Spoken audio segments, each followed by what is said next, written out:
அனைவருக்கும் வணக்கம். படப்பை ஏ ஜெகதீசன் பேசுகிறேன்.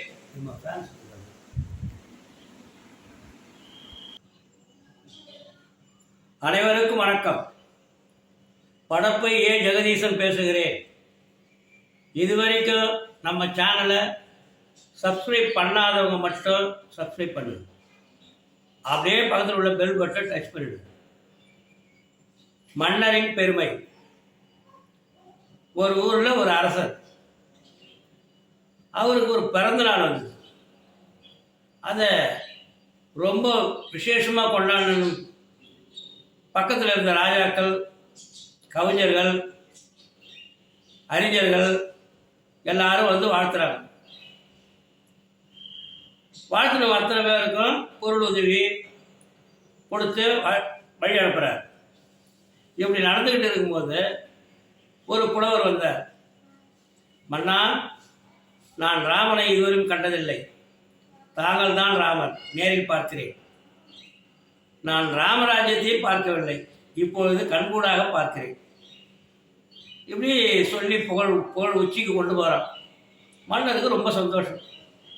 அந்த நேரத்தில் ஒரு காகம் பறந்து வருது. மன்னா, இவன் பேச்சை கேட்காத. இவன் வறுமையை போக்குறதுக்காக பொய்யா சொல்கிறான். நீ ராமனும் இல்லை, உன்னுடைய ஆட்சி ராமராஜ்யமும் இல்லை. மன்னருக்கு வருத்தம். இல்லைடா காகா இப்படி சொல்லுது. சரி, இதை நிரூபிக்கணும்னா ஒரு 4 போர் வீரர்களை குதிரையோட என் கூட அனுப்பும். சரி சொல்லி கொடுக்குறாரு. 4 பேரை இட்டுக்கிட்டு வெகு நாட்களாக பிரயாணம் பண்ணுறாங்க. அயோத்தி போய் சேர்றாங்க. அயோத்தியில் சேர்ந்ததும் அங்கே ஒரு கோயில் அரண்மனையான ஒரு மரம். அந்த மரத்துக்கு கீழே வந்து பார்த்தீங்கன்னா ஒரு கல். அந்த கல்லை போர் வீரர்களை எடுக்க சொல்லுது. எடுத்துகிட்டு கீழே பார்த்தா மண் மூடிக்குது. மண்ணை எடுத்துகிட்டு பார்த்தா வெள்ளித்தட்டில் 40 இருக்குது, முத்துக்கள். அதை வந்து கோயில் மணி இருக்குது பாருங்க, அதை வச்சு மூடி இருக்குது.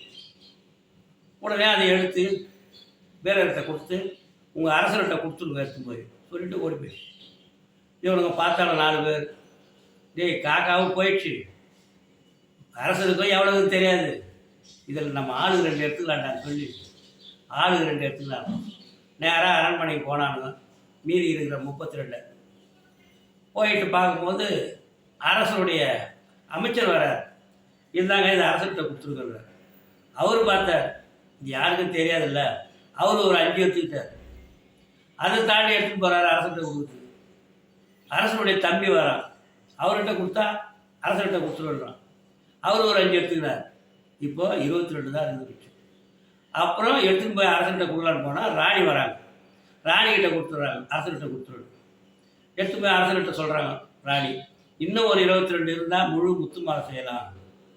அரசருக்கு ஒரு சந்தோஷம். இன்னும் ஒரு 22 தேவைப்படுது சொல்லலான்னு வாய் எடுக்கிறாரு. அன்னைக்கு அந்த காகம் வருது. அரசே, நான் அனுப்பிச்ச 40 முத்துக்கள் வந்துதா? 40ஆ? இல்லையே, 22 தானே வந்து. விசாரணை நடத்து, யார் யார் எங்கெங்கே எடுத்து சொல்கிறார் என்பது தெரிய வரும். விசாரணை நடத்துகிறான், எல்லாத்தையும் தெரிஞ்சுக்கிறான். இப்போ சொல், நீ ராமனா? இல்லை, தலைமுடிகிறான். இப்போ சொல், உன்னுடைய ராஜ்யம் ராமராஜ்யமா?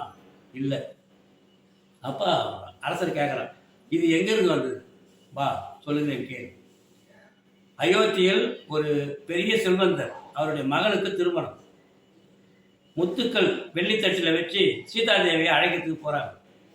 சீதாதேவி என்ன சொல்கிறாங்கன்னா, கல்யாணத்துக்கு வருவேன், ஆனால் அந்த முத்துக்கள் எனக்கு தேவையில்லைன்றாங்க. உடனே அந்த முத்துக்கள் எடுத்தாந்து அந்த மரத்துக்கு கீழே வச்சுட்டு அந்த மணியை வச்சு மூடி வச்சுட்டு போயிடுறாங்க. அந்த ஊரில் இருக்கிறவங்க யாருமே அதை வந்து எடுக்கல. ஏன் தெரியுமா? தனக்கு சொந்தமில்லாத பொருள் தொடமாட்டாங்க. அயோத்தியுடைய இது அந்த மாதிரி ஒரு நிலைமை, அயோத்தி மக்களுடைய நிலைமை. அது காலப்போக்கில் மண்ணால் மூடி போயிடுச்சு. அதைத்தான் நான் எடுத்து வந்து உனக்கு கொடுக்க சொன்னேன். புரியுதா? வெட்டுக்கி தலை குடிக்கிறான். உடனே காட்டுக்கு சொல்கிறான், தவம் இருக்கலான்னு சொல்லி. நான் அரசனே இல்லைன்னு சொல்லி. இது வந்து என்ன சொல்ல வரேன்னா,